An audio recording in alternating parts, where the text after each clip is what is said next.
Hola, muy buenos días. Mi nombre es Daisy Flores Beltrán. Estudio en la Universidad Estatal Península de Santa Elena, en la Facultad Ciencias de la Educación e Idiomas, carrera Educación Inicial, primer semestre diurno, materia Filosofía. Antes de empezar, les quiero compartir una frase de Albert Einstein. Nunca consideres el estudio como una obligación, sino como una oportunidad para penetrar en el bello y mundo maravilloso del saber.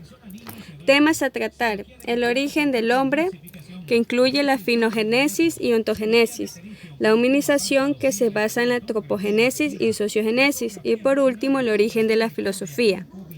Como primer punto, el origen del hombre. La especie humana ha evolucionado de otras especies que no eran humanas para entender nuestra naturaleza. Quiere decir que debemos conocer sus orígenes y su historia biológicas. Esta historia ha sido reconstruida con ayuda de muchas disciplinas científicas, como la paleontología, el estudio comparativo, la antropología y, en época reciente, la biología molecular.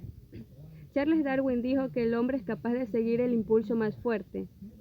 Sin embargo, a pesar de grandes semejanzas, los seres humanos tenemos características biológicas distintivas, como el cerebro más grande y la postura erecta que nos permite caminar en dos extremidades. Además, la cara plana debido a la reducción de los maxilares, el dedo pulgar opinible más largo, lo que le permite la mayor agilidad de manipulación. En esta ilustración comparativa, los esqueletos de varios primates, entre los que se encuentra gibón, orangután, chimpancé, gorila y el Homo sapiens. Esta famosa ilustración fue publicada por primera vez en el libro de Thomas Henry en 1863. A continuación, la filogénesis. La palabra filogénesis designa la evolución de los seres vivos desde las primeras formas de vida hasta la especie en cuestión. Por ejemplo, la filogénesis del hombre abarca desde la forma de vida más sencilla hasta la aparición del hombre actual.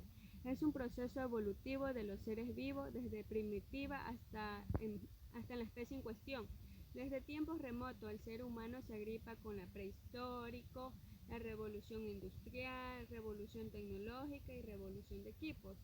También es el diseño estructural y funcional de la mente humana, el resultado del proceso evolutivo que ha llevado a la configuración propia del cerebro de nuestra especie hasta llegar al Homo sapiens.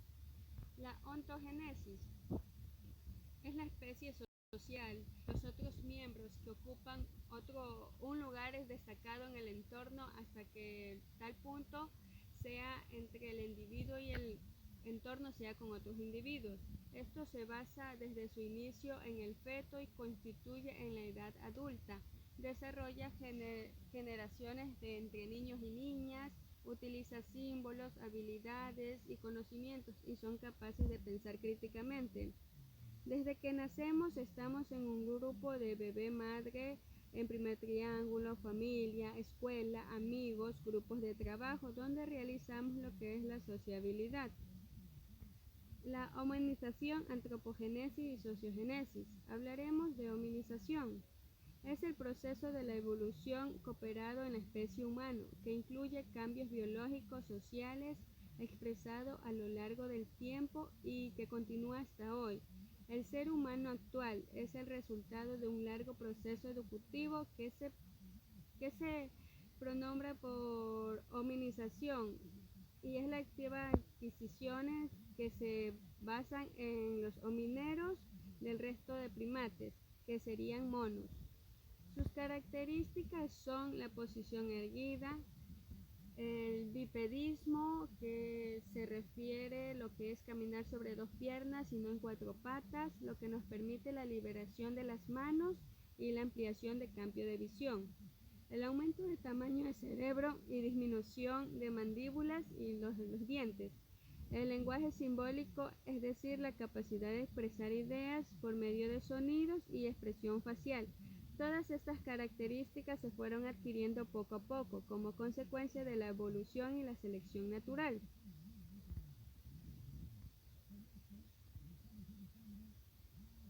La antropogénesis.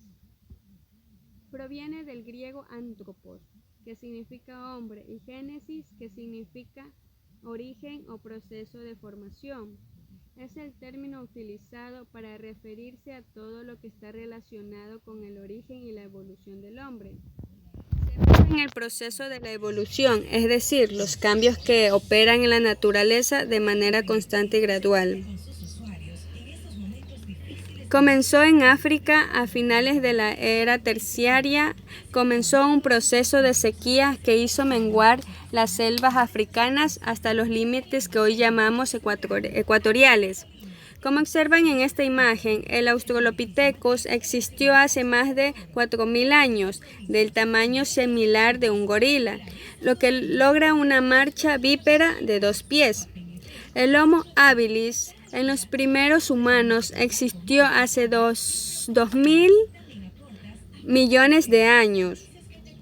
Tiene un cerebro 30% más grande que el de Australopithecus. El Homo erectus apareció en 1.500 millones de años, en la cual mejora su marcha, implementa su capacidad craneana. El Homo neandertal. Este hombre tiene una edad de 400.000 años, humanos arcaicos y capaces de comunicarse entre sí. El Homo sapiens. Esto fue hace 100.000 años. Estos humanos ya son anatómicamente modernos. La sociogénesis es el origen social de la psicología, es decir, son los factores sociales que hacen parte de la constitución de la psicología como ciencia y a la vez nos habla de algo importante como es la interdisciplinariedad.